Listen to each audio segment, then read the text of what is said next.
Hi, my name is Elizabeth Kerwin, and I'm here to present one of my short stories. It's called The Neighborhood Bear, Neighborhood Bar.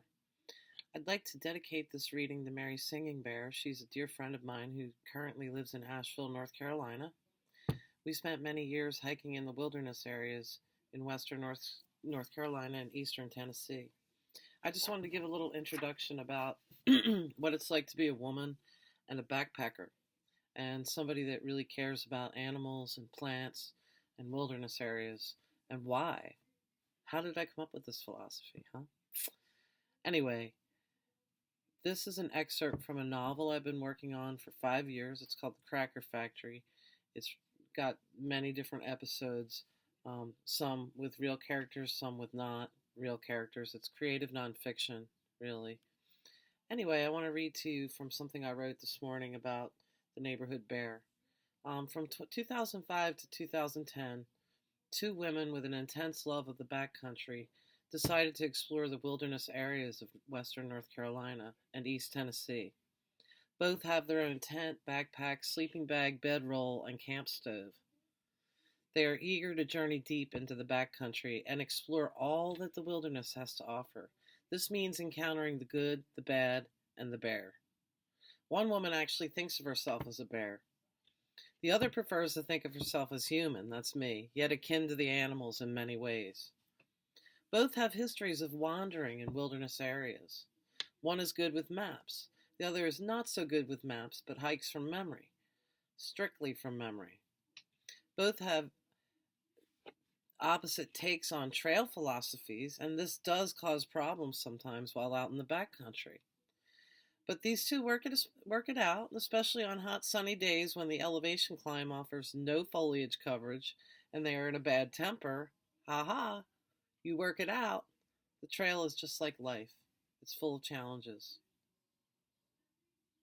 These two women have a secret life on the trail. No, hippie, it's not sexual. Together they conduct magical workings in the wilderness, leaving standing stones and other signifiers across the land. In the dark woods of North Carolina, both women cut their teeth on magic, so pure it takes their breath away. Others from Asheville join in the magical backpacking trips, the campouts, the wilderness journeys.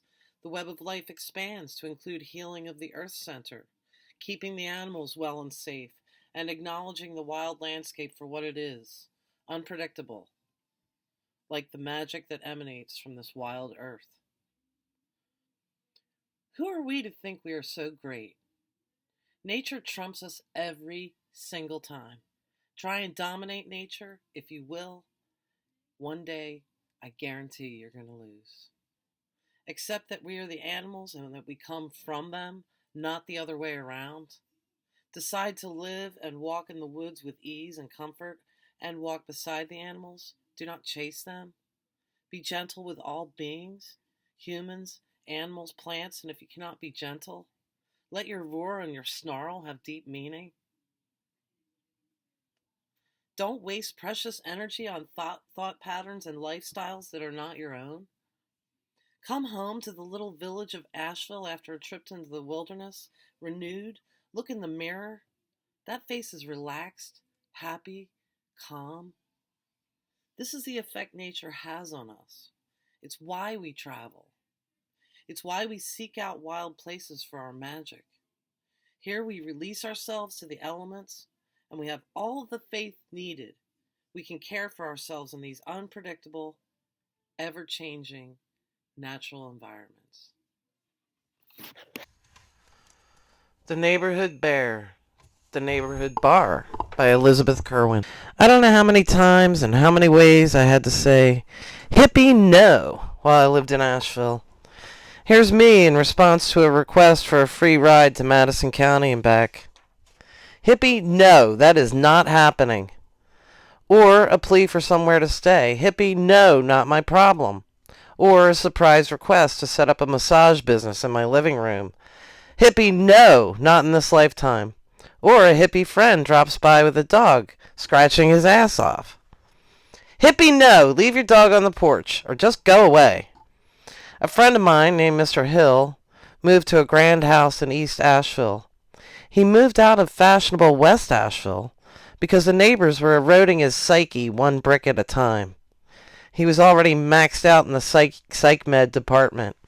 I know this because I caught him head down asleep on his desk one afternoon. Even though Mr. Hill hates everyone and everything, I told him it was time to go to the doctor and make an adjustment. Mr. Hill has a special place in his black heart for doctors. We won't venture down that road today. When Mr. Hill gave me the shocking news he was leaving West Asheville, I couldn't believe it. I wanted to say, "Hippie, no!" but I refrained from doing so. I had to be the one to break it to Mr. Hill that bears were prolific in East Asheville. He needed to be careful with his trash or any food or beverage items outside. I said, "Mr. Hill, it's often said that bears can smell, say, you opening a can of tuna a whole mountain away. You need to be careful."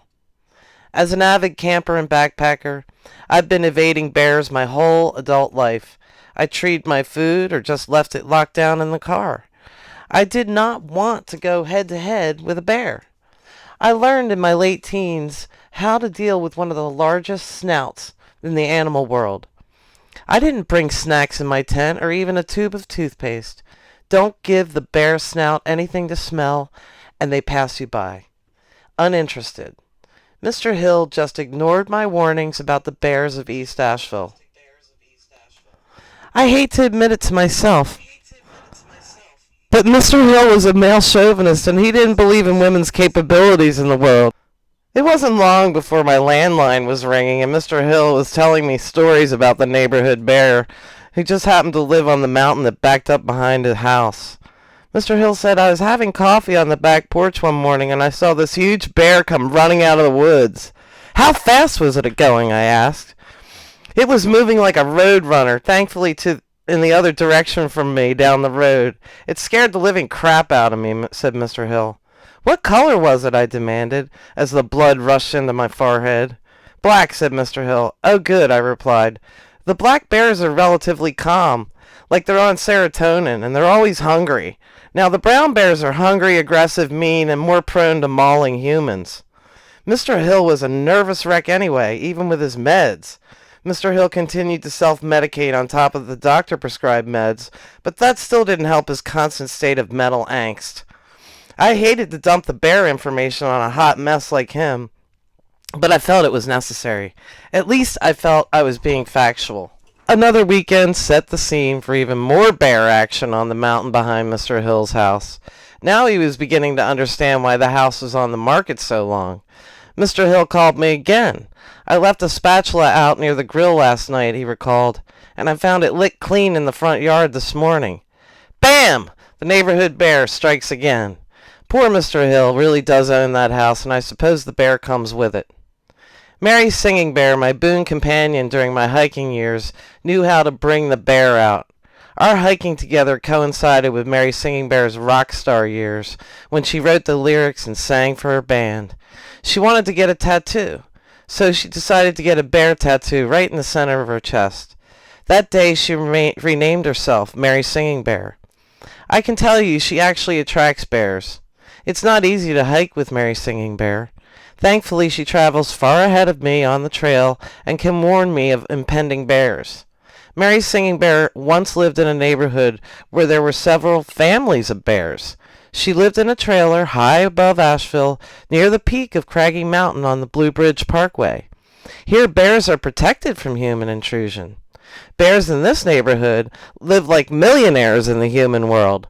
There are always plenty of berries, tree trunks, and small animals to eat at the tree line elevation.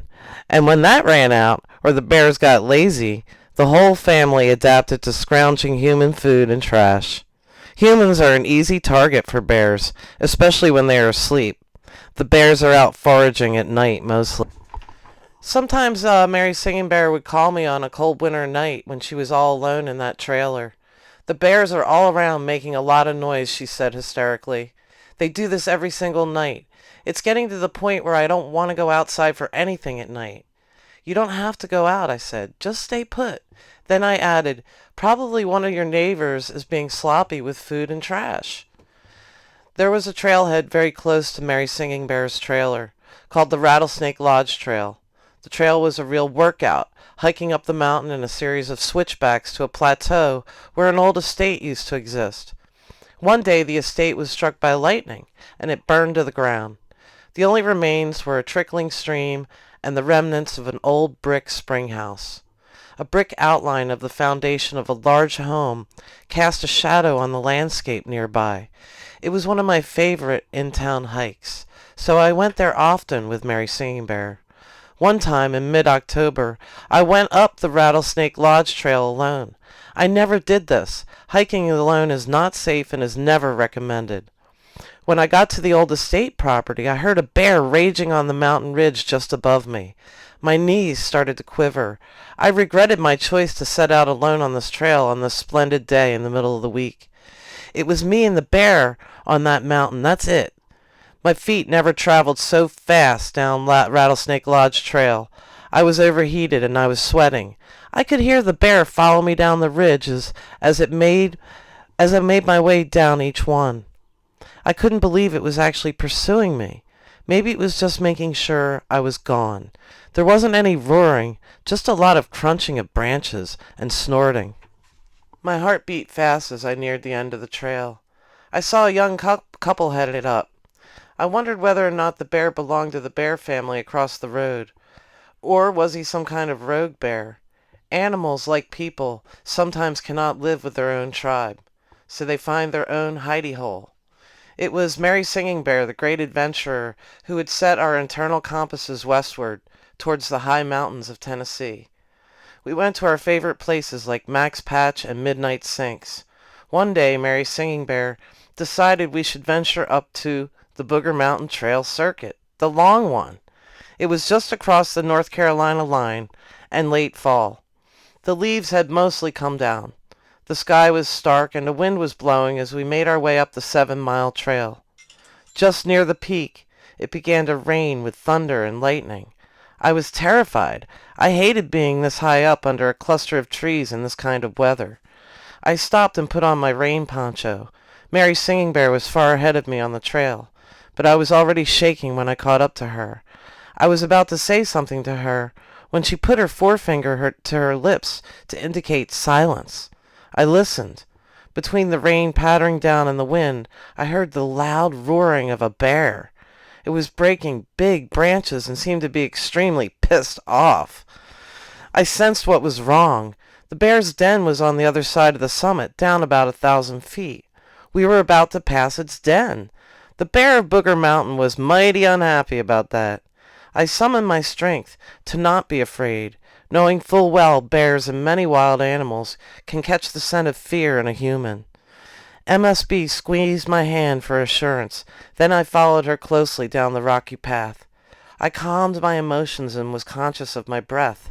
While the bear made the most ferocious roars I have ever heard from a wild animal, I stepped lightly down the wet rocky steps of Booger Mountain like a soaking wet champion.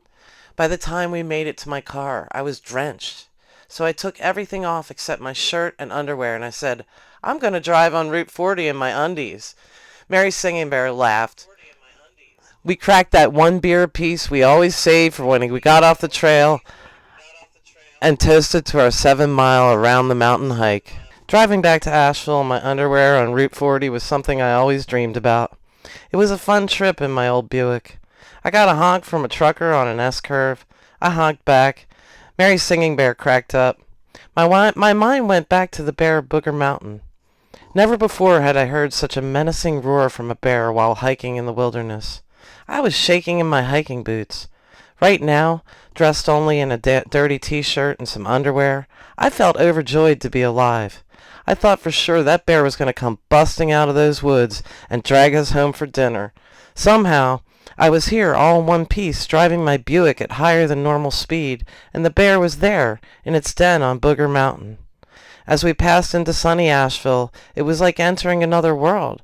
I dropped off Mary Singing Bear and went straight home.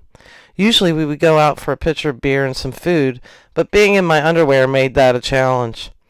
I have spent many sleepless nights in camp while I listened to animals, large and small, rustle around, but the bear of Booger Mountain was different. It was angry. It roared and gnashed its fangs, and it stomped all over the forest, breaking large branches. The bear continued to roar the whole time I was stepping down that mountain. The bear Booger Mountain sent me straight to the neighborhood bar. I don't know why I thought alcohol might calm my endorphins. It was Sunday, and the bar was packed. I had to lean into the bar sideways to get a drink. I skipped the beer and wine and went straight for the Jack Daniels. I was still in fight or flight mode while I used the bar to support me. It was dark and stuffy in there. I kept looking around, waiting for the bear to pop in. The people near me must have thought I was waiting for someone. I knocked over my drink. The bartender gave me a look and poured me another one. I downed it quickly and winced. The people next to me moved away to the other side of the bar. Suddenly I realized I was not myself, and I was exhibiting the strangest behavior. I call it primate on high alert for threats. I had left the high country of Tennessee hours ago. I had not left the bear incident behind. My body was quivering on a whole different frequency than those around me. I call it direct access to the reptile brain. Truthfully, it scares people. I can't help it. This is what the bear evoked in me. Maybe I should have stayed home. After my third shot, I quickly paid. The bartender looked relieved. I ran out of that bar faster than a buckshot. I ran right out the front door, which nobody used. Everyone came in the side door. I had so much energy I picked up the pace home, which was an exhausting uphill walk usually. I felt superhuman after all that liquor. As I turned the corner on Riverview Drive, I saw that whole section of woods and evergreens on the corner. I wondered, was there a bear in there? It was mighty dark in there. I walked faster and faster and got home in record time, which was 10 minutes. I stayed up all night on the back porch, just staring into the dark, lovely woods and the high oak trees. I wandered deeply, perhaps too deeply, into the lives of bears, bars, and neighborhoods. The end.